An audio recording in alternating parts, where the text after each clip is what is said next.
अष्टावक्र गीता पहला प्रकरण सूत्र 9। मैं एक विशुद्ध बोध हूँ।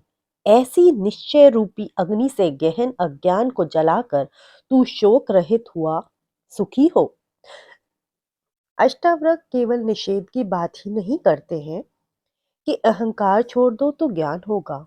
केवल छोड़ना ही प्राप्त करने की आवश्यक शर्त नहीं है।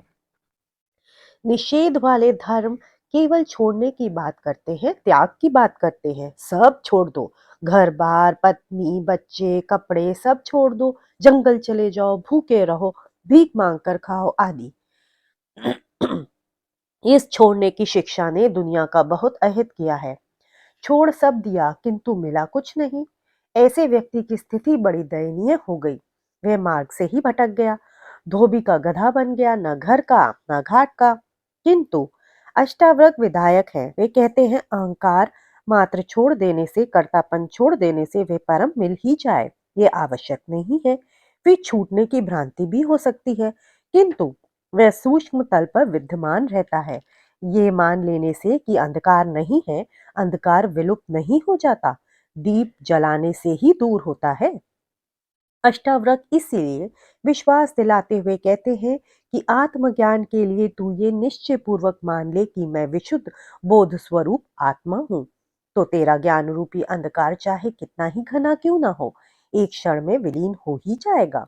अज्ञान का अस्तित्व नहीं है, वह ज्ञान का अभाव मात्र है। जब तक ज्ञान नहीं, अज्ञान रहेगा, किंतु ज्ञान का उदय होते ही वह लुप्त हो जाता है।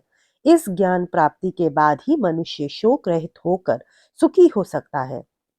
अज्ञान के रहते हुए वे कभी शोक रहित नहीं हो सकता।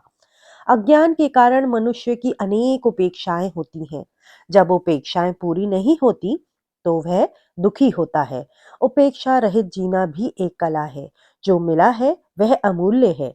इसी में संतोष करके जीना, कृतज्ञ भाव से जीना ही परम सुख है। जितनी अपेक्षाएं बढ़ती हैं, दुख उससे कई गुना बढ़ जाता है। जीवन में ऐसा कभी किसी के साथ नहीं हुआ कि उसकी संपूर्ण उपेक्षाएं पूरी हो गई हों। ये जानते हुए भी मनुष्य उपेक्षाएं किए जा रहा है। वह दुखी होता है, इसका कारण वह स्वयं ही है, कोई दूसरा नहीं है। ये अज्ञान ही है जो विशुद्ध बोध से ही नष्ट हो सकता है। समझ ही पर्याप्त है। इति श्री सूत्र 9। आगे कल फिर मिलते हैं नए सूत्र के साथ। तब तक के लिए नमस्कार।